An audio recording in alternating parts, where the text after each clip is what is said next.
Welcome back to ReadingBear.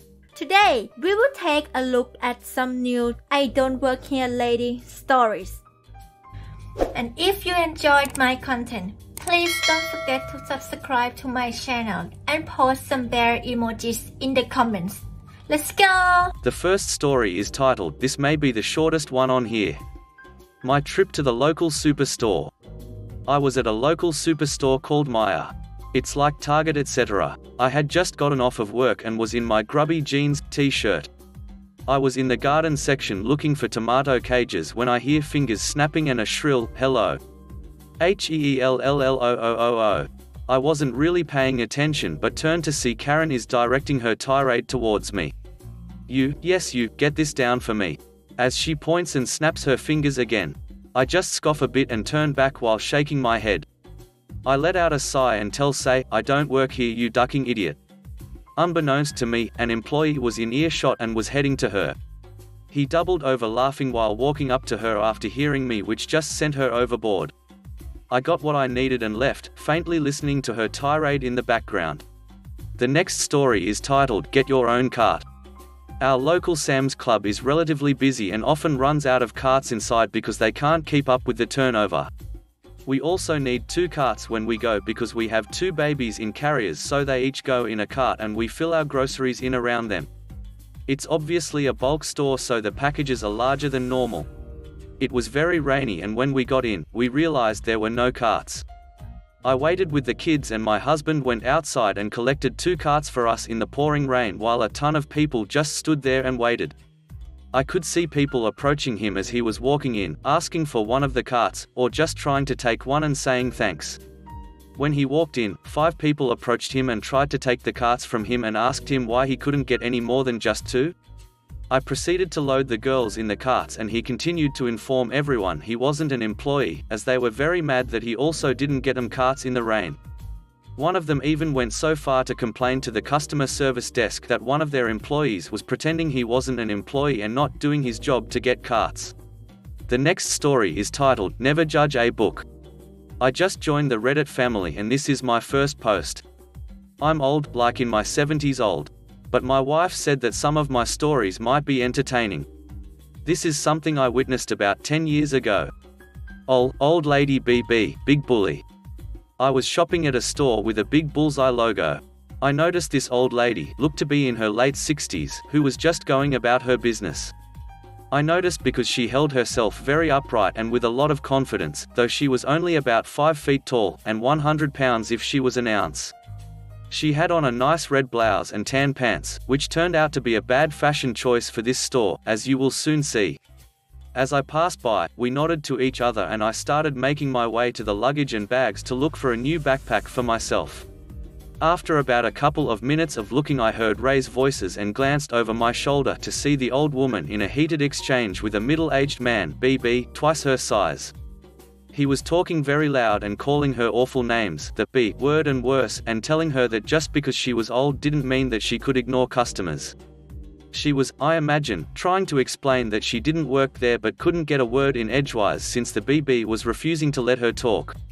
I started to walk over there to see if I could help, but soon saw that my help was not needed. BB actually had the gall to grab her by her shoulder and give her a shake. I will never forget what happened next. Ol grabbed his wrist, twisted it behind him in some kind of martial arts move, kicked him behind his knee, which made him collapse onto his knees. She then had his arm behind his back with his hand in what looked like a very painful position that apparently he couldn't escape from. By then I was close enough that I heard her softly tell him, "Look, I said I don't work here and I will break your friggin'," she didn't say friggin', "arm if you try to touch me again. Now, do you understand?" He started to struggle but gave up when she elevated his pinned arm a little and he cried out in pain. She said, "I asked if you understand." He nodded his head and she said, "Now, are you going to be a good boy and leave me alone?" He nodded again and she released him. He knelt there on the floor for a minute, rubbing his wrist and looking like any full-grown man would look if they just had their ass handed to them by a little old lady, contrite and embarrassed. She simply walked away and continued shopping. He finally got up and speed walked out of the store. I caught up to her and asked if she was all right, as if. She smiled sweetly and said, "I can't stand bullies." We talked for a minute and she told me that she took self-defense classes at a nearby senior center and she learned to take care of herself a long time ago and refuses to be bullied. Like the title says, you can't judge a book by its cover. So don't mess with harmless-looking little old ladies, they might just kick your ass. I hope you like this post.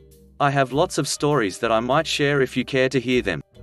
The next story is titled, I'm not a doctor, but I was an amateur gynecologist in high school. We own a 24/7 business and I often worked overnights. I was also the emergency on-call person. On nights I didn't work, sleep was worth more than gold. I had, and still have, the most effed up sleep patterns and catch extra ZZZZZZZZs whenever I can. I sleep very sound and deep. In fact, about the only thing that wakes me is my alarm and my phone ringing. This was a great skill to have when my kids were younger as I often had to sleep when they were up and active. Cue my problem and temper. I would get calls from a doctor's answering service asking for the doctor. When the calls first started, I would tell them I wasn't the doctor. More than once I got a return call almost immediately from the same person who told me that this is the doctor's home number. No, it's not, it's my number. Okay, I'll page him. After the first couple months, I started telling the service to tell the people to take 730 aspirin and call back next year. They then knew I wasn't the doctor and we'd have the annoying, you called the wrong number again, talk. Now, the more they called the more outrageous my cures got. FYI, masturbation and self-intercourse cures most illnesses, as per me. After almost 3 years of this annoying crap, I got a true emergency call from them that the doctor had to call her because one of his patients came in suffering a heart attack. He was taking meds and other issues and they needed to confer with him about the appointment he had with the patient the day before. I hung up and called the myself. I got the doctor that needed to talk to the real doctor on the phone and told him, I am not the doctor and have had his answering service calling me about 3 years. I have told them numerous times but they never fixed the problem. This is the first life-threatening emergency they called with and I thought the best way to handle it was to call him and let him see if the hospital knew how to really get in contact with their colleague. I told him I understood this was a matter of life and death and I would not take any more of his time. I ended by giving him my number so he could compare it to the correct number to possibly check where the problem occurred so it did not happen again. All this took less than a minute as I started the conversation with, please just listen. The doctor I was getting calls for was a PCP, primary care physician, a family doctor, not a cardiologist or brain surgeon. The calls I was getting for him were things like, little Johnny has a fever of 100.1, what should we do, can you refill my meds, things like that. I know I struck a nerve with the ER doctor because I never got another call from the doctor's answering service again. I hope the guy that had a heart attack is okay and I thank for getting my situation fixed. The next story is titled, I don't work here. I really don't work here, dude. So let me start off by saying my normal, fashion, per day-to-day outfits are always a dark shirt and some black pants. With whatever shoes. I don't like purses so I carry my stuff either in my pockets, or if it's my keys I have them around my neck on my anime lanyard. Anyways. So I was wearing something along those lines and I went into a store that normally has a lot of dark clothes, cute anime things of all kinds, and band shirts. With their uniform being not at all far from mine.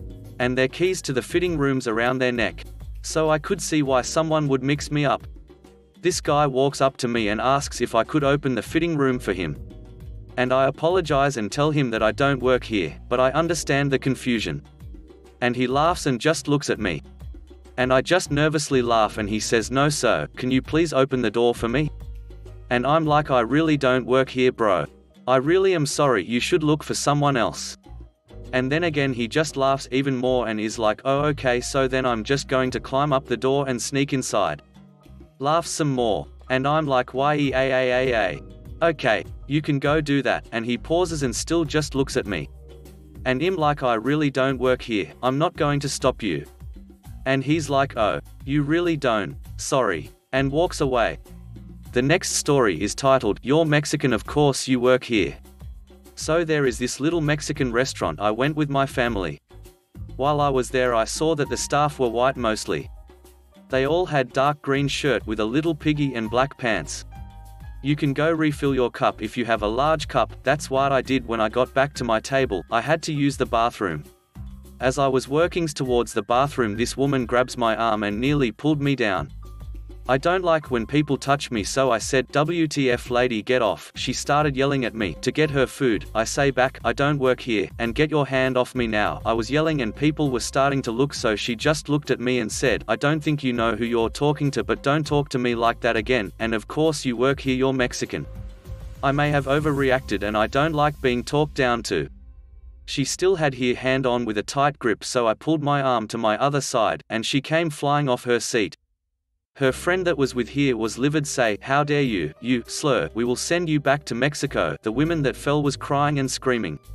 When these idiots were yelling, I walked back to my table forgetting I had to use the bathroom. P.S. I did use the bathroom. My family heard the yelling but didn't see it happen. They asked what happened. I told that what happened. Then the manager rushed over to see what happened. They said this employee grabbed my arm and yanked me to the ground. They asked me what happened and I told them, and showed them the make of her hand on me. She tried saying I put that there, but the manager said, "Why would he put a make there if doesn't know you or you work here?" Anyway, she got kicked out. I got a free meal, so whatever. The next story is titled, "But I'm using the bike." For context, so I go to a gym 4 to 6 times a week at very early hours in the morning. When you start to go to the gym at a certain time, you meet the people who also do the same. It's like Cheers is what I've been told. So I'm going about my workout and a man I hadn't recognized gives me a look.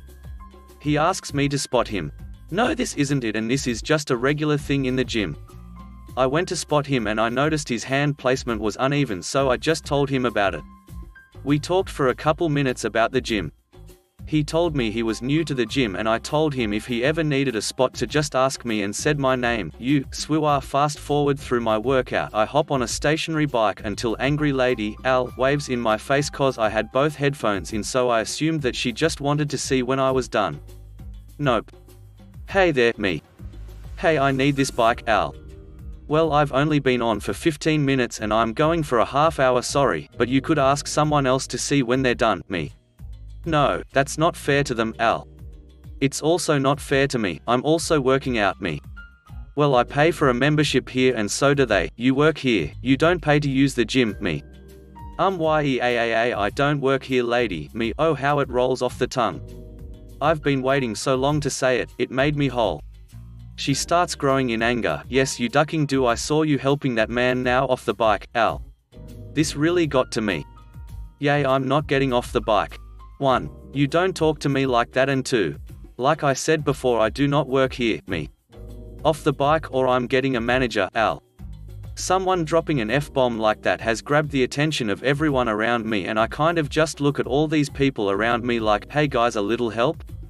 They see what's going on and explain that I don't work there and that I am not wearing the COMPANYS shirt, but she still doesn't believe them either.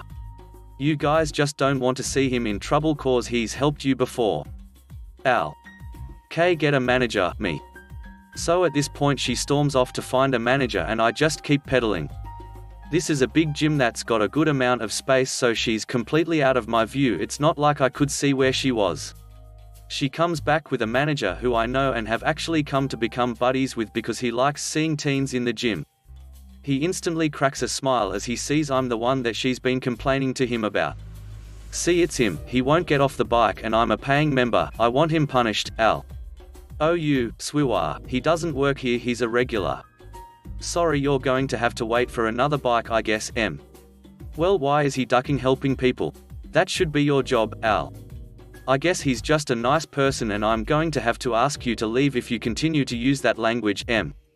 Al has now been proven wrong in front of a bunch of people and has realized that I don't work here. She then storms off in the direction of the locker rooms to change without saying a word. By the time she'd walked back out into the open, I was off the bike and also heading towards the locker rooms. I decided I'd let her know that I'm done. Hey, I'm off the bike now if you want to use it, me. Duck you, Al.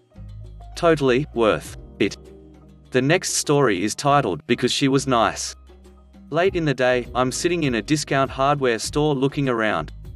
I stop to look at my phone and a nice old lady walks up and asks where all the staff were. Caught off guard, I say, "Up front, I think." She looks away, then back at me, and says they were just register people and if I knew where she could find tape. I wasn't in a rush, but I was going to just go find someone for her when I thought to myself, what if this were my grandmother? I would want someone to help her out. I asked her what kind of tape she was looking for. Apparently, masking tape. I walked with her over to the paint aisle and she mentions that she needed to tape up her air conditioner. I make the suggestion that she should use duct tape instead. She said okay, so we search almost the entire store looking for duct tape before finding it almost 10 feet from where we started. The store was not well organized. She thanks me endlessly and I feel good about my good deed. She goes and checks out. So do I, and as I'm leaving I see she's walking home. I pull over, as it was rather cold, and offer her a ride. She gladly accepts. She talks the whole way to her place, just a couple of blocks away, telling me how I remind her of her grandson. We pull up to her house, but before she gets out she thanks me again and says. The confused look on my face makes her explain that she was Polish and it meant someone watches over you. She continues to say, no really, I see someone is very proud of you right now. It meant a lot to me as my grandmother passed away not too long ago. I cried the whole way home. The next story is titled, I do work here, but this isn't a business. I was in the military pre-Desert Storm. I was coming back from lunch one day. I unlocked and opened the gate to our facility, and as I started to drive through the gate saw a car right on my bumper trying to follow me in. I stopped my car right there and approached Karen to see what she wanted. Let me in. I need to go to the veterinary clinic. Our facility was hidden from the main road, surrounded by 8-foot fences and posted with signs to keep out. The building far inside looked like a condemned house. There was nothing that remotely looked like a clinic. Ma'am, this is not a veterinary clinic, don't lie to me. I know this is the veterinarian. They said it was behind the commissary, and this is behind the commissary. Now let me in. I didn't know where to start. We were at least a mile from the commissary, if anything we were in front of it.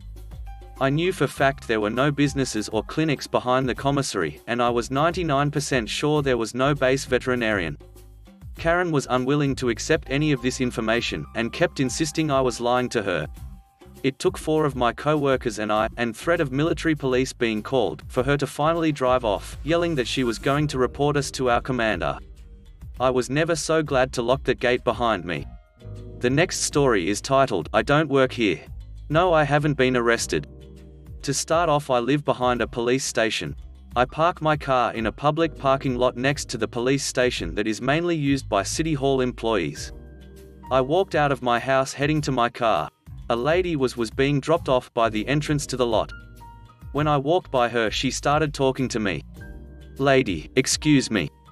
Me, hi. L, can you tell me how to get to the police station? M, yeah, if you cut through this parking lot there's a path that will lead you around the building and to the entrance of the police station. L, is that where I pick up my property? M, I'm sorry, I don't know. They would be able to tell you. L, what do you mean you don't know? Why can't you tell me? M, I don't work here. L, what you mean you don't work here? Why are you parked here then? M, this is a public lot, and you saw me walk out of my house. I'm familiar with the layout for City Hall, but that's it. L, that's some bullcrap. You ain't never been arrested? M, no. I got into my car and she went on her way. The next story is titled, You've been my best employee, too bad you don't work here. This story happened a few years ago, and now that I've found this sub I have a relevant place to share it. I would like to preface by saying I drank heavily in my mid-20s. This event took place at a local liquor store when I was home on leave from the military. It was my first birthday home in years, so I was planning on having a great night with my old high school friends. The old gang was back together, which called for celebratory endeavors. I was perusing the items in the store when I noticed an unused crate. I asked the security guy if I could borrow it while I was shopping. Strange look, but ultimately he said yes. I had at least 6 different bottles in the crate. I was looking for something else that was requested when a lady, probably in her late 40s, lady, comes up to me. Lady, excuse me, I was looking for name of gin, do you have it here? Me, what? I don't actually work here, I just drink a lot. What were you looking for again?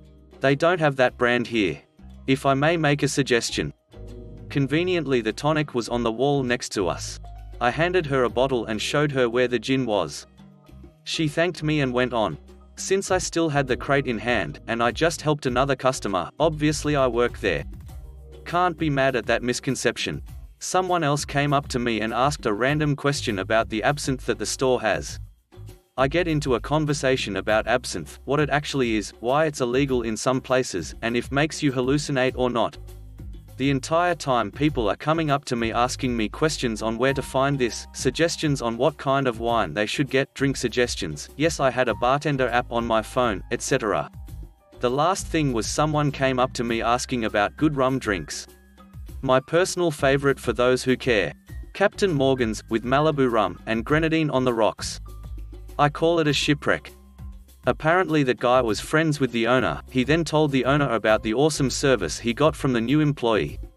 Then this conversation took place with the owner. Owner, so you are the one everyone has been talking about. Me, what do you mean? Owner, everyone has been saying what a good employee I have working here, and how helpful I've been. I didn't know how to respond because I'm the only one working today. Me, still holding the crate well, as you can see I have some experience in this field. Owner, I can see that. Too bad you don't actually work here. You've been an excellent help. The whole time the security guy was laughing every time a customer would come to me for assistance. At final checkout I got 10% military discount, and a 15% employee discount. I realize my story is drama-free and a happy exchange. Far, far different from most of the stories here. If you enjoyed the video, please subscribe to the channel and post some bear emojis in the comments.